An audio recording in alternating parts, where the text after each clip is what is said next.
Hier encore, ils étaient plusieurs centaines place de la République. Des étudiants, des chefs d'entreprise, des précaires, mais aussi des retraités. Ici, chacun est invité à parler.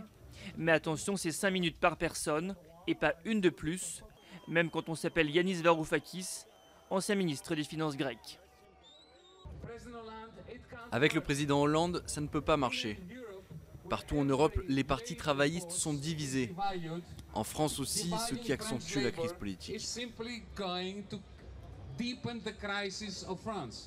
Nuit debout, un mouvement sans leader ni porte-parole.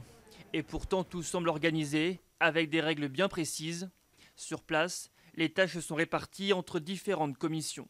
Notre mission principale, c'est de centraliser le matériel pour ensuite le stocker, pour revenir après le lendemain sur la place et le redistribuer à nouveau.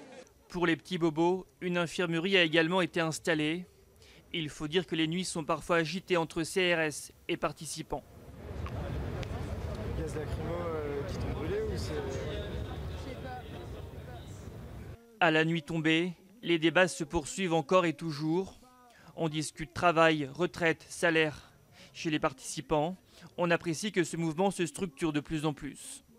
Moi, ce que je vois à Nuit debout, c'est des gens qui, pour la plupart, sont capables de travailler ensemble et qui s'organisent effectivement pour monter les tentes, pour démonter les tentes, pour faire de la bouffe. Ouais, c'est plutôt organisé, quoi. Nuit debout, un mouvement citoyen qui ressemble de plus en plus à une ville dans la ville.